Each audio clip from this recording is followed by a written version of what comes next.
E eu converso agora com Wellington Calazans e Issa Agostinho, que já estão connosco. Boa noite, Wellington. Bem-vindo mais uma vez à Hora 10 da noite. Boa noite, Dorivaldo Aleixo. Boa noite também ao meu colega Issal, que está aqui também nessa sessão de comentários e análises. Wellington, vamos aqui também ouvi-lo. O Issal já acabou por deixar aqui também a sua opinião. Nós vemos sendo brindados, pelo menos nesta parte final do dia, com várias informações, algumas delas convergentes, outras divergentes. Fala-se inclusive em buscas em casa de Prigozhin, em Petersburgo. E eu gostava de perceber de si também, não é?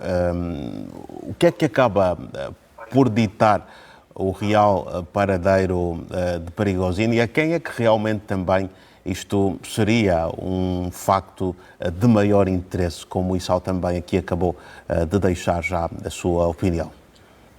Dorivaldo, eu concordo bastante com o que foi dito aqui pelo colega Issal, e quando ele, inclusive, antecipou essa pergunta que você também formulou para mim, a quem interessa, é porque realmente quando esse tipo de notícia ganha repercussão na imprensa, especialmente na imprensa europeia e norte-americana, é porque, pelo menos, a Rússia não está preocupada com o paradeiro de Prigozhin.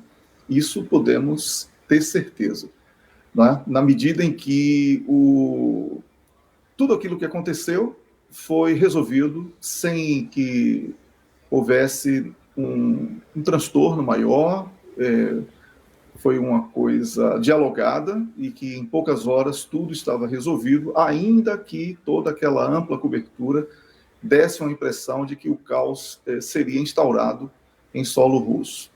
O grupo Wagner, liderado pelo Prigozhin, ele é um grupo que amedronta, de certa maneira, os grupos adversários que estão do lado ucraniano, né? Inclusive aí com amplo material de prova, tropas ligadas à NATO. Então, essa busca pelo paradeiro seria uma pista de como irá agir este grupo, que agora pode, inclusive, ter outra nomenclatura ou nenhuma nomenclatura, né?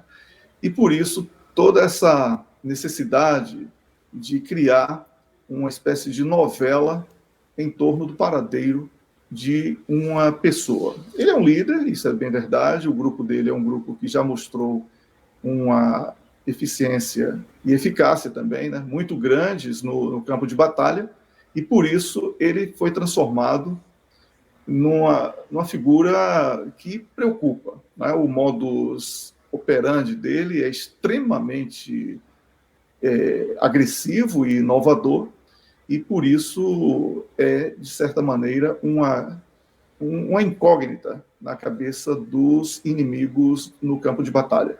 Então, Dorivaldo, eu posso dizer que não vai acontecer outra vez aquilo que aconteceu na Rússia, por causa da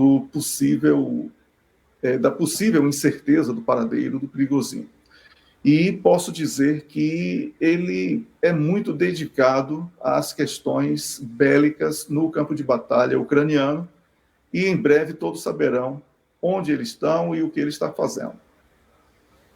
Vamos então olhar para o segundo assunto que trazemos para esta noite, e é seguramente este relatório da Organização das Nações Unidas, em que é avançado o registro de casos de violações graves contra crianças no último ano em zonas de guerra, e embora os grupos terroristas sejam responsáveis por cerca de metade, um facto aqui de realce é que uma grande parte é causada por forças governamentais.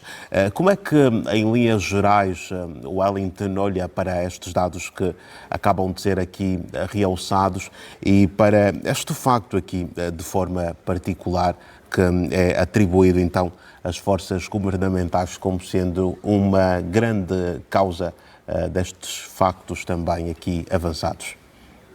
Dorivaldo, quando falamos sobre crianças, devemos ter especial atenção. Criança significa o futuro da humanidade. E são seres humanos que estão em formação e precisam do bom exemplo.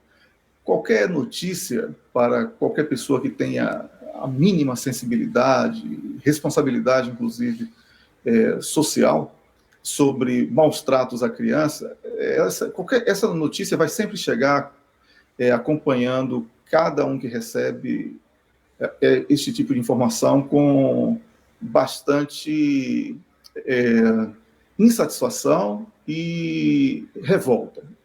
Então, esse número, que também é um número incerto, sabemos que o conceito sobre maus tratos ele pode ser muito mais amplo do que o espectro analisado, certo. E 27 mil em todo o mundo são muitas crianças, e isso envergonha.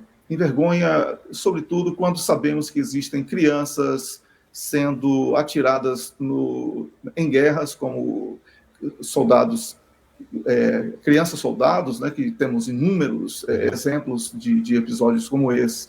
Nós temos aí até houve um ensaio, mas que felizmente para o mundo que chamam de mundo racional moderno, foi repudiado com muita veemência, um ensaio sobre a normalização da pedofilia, e que, felizmente, isso foi bastante combatido em diferentes frentes de debate, em todos os países, praticamente, o que também seria um abuso muito grande. E, Dorivaldo, é muito complexo falar sobre abuso contra a criança e não responsabilizar cada adulto por uma característica de sociopatia, psicopatia, qualquer tipo de doença extremamente grave. Quem pratica uma aberração contra uma criança merece ser tratado como uma pessoa desequilibrada e afastado da sociedade. Não é possível que em 2023 estejamos aqui ainda fazendo avaliação sobre maus tratos contra crianças, seja lá de que forma for, seja lá em qual for a cultura, em qual for a sociedade, a religião predominante. Criança é um ser humano em formação, precisa receber segurança, carinho, atenção, educação e todos os elementos positivos para que o futuro da humanidade seja melhor do que essa coisa terrível que está sendo vivida no planeta atualmente, né, com focos de guerra, instabilidade, insegurança, violência, desrespeito e tantas aberrações que temos, lamentavelmente, testemunhado todos os dias por aqui. Eu tenho que falar como cidadão também, como pai que sou, né, que é profundamente chocante ver esses números de 27 mil crianças apresentado aí, esses números apresentados pelas Nações Unidas, e fica aqui a expectativa de, através de um órgão de comunicação social com uma penetração tão grande como a televisão pública de Angola, possamos sensibilizar as pessoas para que todos estejam vigilantes, atentos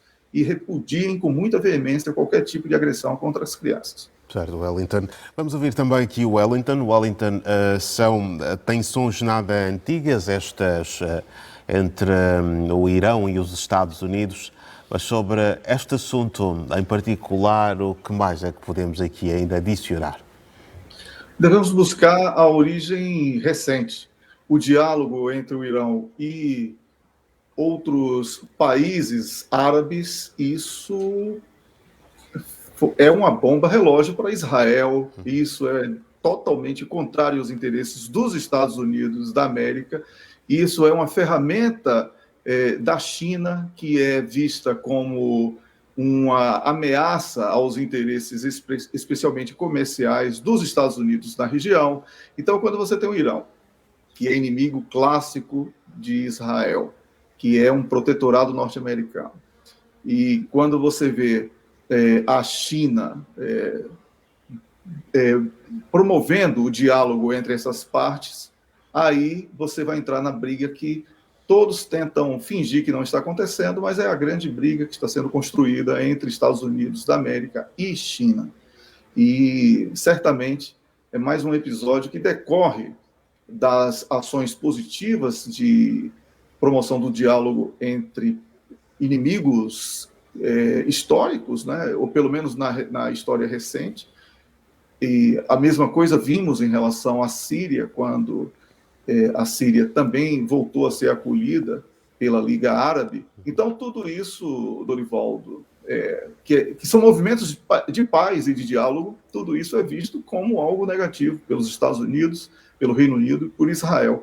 Agora, falando sobre os petroleiros que realmente houve esse acidente, eu acompanho esse tema com muito interesse, né? E quando o petroleiro da empresa norte-americana Chevron atingiu uma embarcação iraniana, houve feriu aquele acidente, ou vamos chamar de acidente para ficar mais fácil, Sim. Feriu as leis internacionais e não houve o cumprimento da lei internacional de que é permanecer no local até que seja feita uma investigação que possa descrever o real cenário do acidente. Então, como houve uma fuga, houve aí uma tentativa de interceptação. E também está acontecendo outro tema aí que é muito interessante sobre embarcações, a presença de navios piratas e também roubos de navios e cargas que passam por ali, especialmente cargas com petróleo e derivados. Então, é um problema que nos remete ao tempo da pirataria, né? Quando assim, assistimos aqueles filmes, e lembra muito isso, só que com implicações muito mais profundas, Dorivaldo, porque estamos numa guerra econômica, o mundo vive essa guerra econômica hoje, e ela é, felizmente ainda, restrita no campo de batalha apenas do solo ucraniano, mas existe essa disputa por commodities, especialmente os commodities de energia, e sabemos da necessidade de alguns países do abastecimento desses países que são altamente dependentes de petróleo e seus derivados. Então, não será, como disse o colega Issal, o primeiro, não foi o segundo e não será o último. Teremos muitos outros episódios como estes, e aquela região, ela está hoje sendo alvo de uma tensão muito grande, até aqui ainda muito psicológica, mas certamente, se não houver a compreensão de todas as partes, o aprofundamento será inevitável.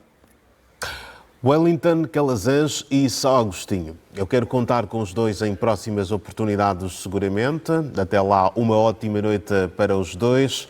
Muito obrigado por fazerem mais uma sessão de comentários aqui no Hora 10 da noite. Esta noite de quinta-feira, 6 de julho de 2023. Um grande abraço, uma ótima continuação e até a próxima. Igualmente, boa noite. Boa noite ao nosso público.